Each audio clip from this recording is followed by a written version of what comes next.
وہ یہاں اپنے گھر والوں کے بے حد اسرار کرنے پر آئی تھی۔ روبی اسے یہاں بٹھا کر اس کے لیے پانی لینے چلی گئی تھی، جب اس کے جانے کے کچھ سیکنڈ بعد ایک 26 سال کا لڑکا خباثت سے اس کی طرف دیکھتا بڑا تھا، اور اس آدمی کو آنکھوں میں ہوس لیے اپنی طرف بڑھتا دیکھ ڈر کے مارے اس کی چیخیں نکل گئی اور وہ اپنی جگہ سے اٹھتی بھاگنے کی کوشش میں اس کا دوپٹہ سر سے کب اترا اسے پتہ ہی نہیں چلا۔ خبیث انسان، تمہاری اتنی ہمت کہ تم اکرام خانزادہ کی ملکیت کو میلی آنکھ سے دیکھنے کی جرت کرو اور اکرام خانزادہ کی نظروں سے بچ جاؤ۔ تم نے سوچ بھی کیسے لیا؟ اس نے آگے بڑھتے پوری طرح سے لاتوں مکوں سے اس لڑکے کو مارنا شروع کر دیا، اتنا مارا کہ وہ لڑکا اس کی مار سے زخمی ہو گیا۔ پاگل پن کی ایک انتہا تھی جو اکرام خانزادہ کو اپنی لپیٹ میں لے چکی تھی۔ اس نے پاس پڑی لکڑی کی کرسی کو اٹھا کر اس کے اوپر مارنا شروع کر دیا، اور تب تک مارتا رہا جب تک اس کرسی کا ایک ایک پرزہ اپنی جگہ سے اکھڑ کر دور نہ ہو گیا ہو۔ خان صاحب، وہ اکرام خانزادہ کو ان ہولنما کمروں کی راہداریوں سے گزرتے ہوئے پکار رہا تھا، کیونکہ اکرام خانزادہ کال سننے کی غرض سے اپنی جگہ سے اٹھا تھا، لیکن اب تک تو اسے آ جانا چاہیے تھا۔ اسی طرح وہ کافی دیر سے اکرام خانزادہ کی موجودگی کو نوٹس کرتا رہا تھا، اور جب کافی دیر گزر چکی تو ربد خان اس کی فنکشن میں غیر موجودگی کو پا کر فکر ہوئی، اور اس نے موبائل نکال کر اکرام خانزادہ کی موجودہ لوکیشن کو ٹریس کیا، اور پھر جب پتہ چلا تو وہ بھاگتا ہوا یہاں چلا آیا۔ اور ربد خان، کسی کو اندر مت آنے دینا، یہ نہ ہو کہ تم بلا وجہ مارے جاؤ۔ اربد خان کے کمرے میں پہلا قدم رکھنے پر وہ سبز آنکھوں میں لہو چلکاتے دھاڑا تھا۔ اس کی دھاڑ پر اس نے اپنے پیچھے آ رہے آدمیوں کو اشارہ کرتے ایک سیکنڈ سے پہلے وہیں پر روک دیا۔ Sir please! اربد خان اس لڑکے کو زخمی حالت میں دیکھ کر اسے روکنے کی غرض سے بے چارگی سے بولا، جبکہ اس نے ہولنما کمرے کی دہلیز پر کھڑے اربد خان کی طرف اس آدمی کو پھینکا تھا۔ اس خبیث کو یہاں سے لے کر جاؤ، اور خیال رہے کہ اس کی زندگی کے آئندہ 50 سال بھیک مانگنے میں ہی گزر جائیں۔ وہ سرد لہجے میں گرایا اور زنیشا میر حکیم کی طرف مڑا، جہاں پر وہ بینچ کے پیچھے اپنے نازک وجود کو چھپائے ہچکیاں بھرتی رونے میں مشغول تھی۔ ہے زنیشا! اس نے اس کی ہچکولے کھاتے وجود کو ترہم زدہ نگاہوں سے دیکھتے ہوئے اسے پکارا تھا، جس پر اس نے اپنی آنسوں سے لبریز نیلی کانچ سی آنکھوں کو اٹھا کر شکواکنہ نظروں سے اس کی طرف دیکھا۔ ہر بار میں نہیں ہوں گا تمہیں بچانے کے لیے، خود کا خیال رکھا کرو۔ وہ پاس پڑے بینچ پر سے اس کے دوپٹے کو اٹھا کر اس کی طرف بڑھا اور اس کے سر پر اچھی طرح سے اڑاتے ہوئے وہ اپنی بھاری گمبھیر آواز میں بولا، جس پر وہ خاموش نظروں سے اپنے اس مہربان محسن کو دیکھتی رہ گئی جس نے آج پھر اس کو غلیظ ہونے سے بچا لیا۔ بہت ستاتی ہو تم انہیں، خدایا اپنی نیلی آنکھوں کو کم ستایا کرو، کیونکہ تمہاری ان نیلگوں آنکھوں میں تیرتے یہ سفید موتی میری بے سکونی کا سبب بنتے ہیں۔ وہ اس کی خوبصورت نیلی آنکھوں میں ورفتگی سے دیکھتے کہہ رہا تھا، کیونکہ ان نیلی آنکھوں نے اسے سوات سمندر پار بیٹھے ہونے کے باوجود بھی اتنا ستایا کہ وہ بے قراری کے عالم میں خانزادہ مینشن جانے کی بجائے یونیورسٹی میں انویسٹمنٹ کے بہانے سے سیدھا ملتان چلا آیا تھا۔ اس کی بات کو سنتے زنیشا نے جلدی سے اپنی آنکھوں کی نمی کو صاف کیا اور گہرے سانس بھر کر اپنی بگڑتی حالت کو سنبھالنے کی کوشش کرنے لگی۔ اکیلی آئی ہو یا پھر کسی کے ساتھ آئی ہو؟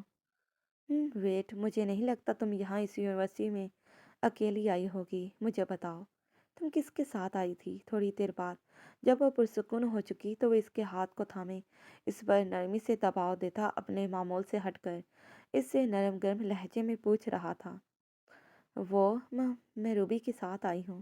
وہ اسے اپنی نظروں کے حصار میں لیے گہری دلچسپ نگاہوں سے دیکھتے ہوئے اسے پزل کرنے کی پوری کوشش کر رہا تھا۔ کم سے کم زنیشا کو تو ایسا ہی لگا، اور پھر وہ اس کی تپش بھری نظروں کی تاب نہ لاتے ہوئے سر جھکائے گھبرا کر بولی، لیکن شکر یہ تھا کہ وہ صرف اس کے دیکھنے سے پزل ہو رہی تھی، لیکن اگر اپنے ہاتھ کو اس کے ہاتھوں میں دیکھ لیتی تو شاید اپنی فطری خوف اور گھبراہٹ کے مارے وہیں بے ہوش ہوئی پڑی ہوتی۔ روبی؟ وہ کون ہے؟ وہ روبی نام پر اٹکا اور پھر اچنبے سے پوچھا۔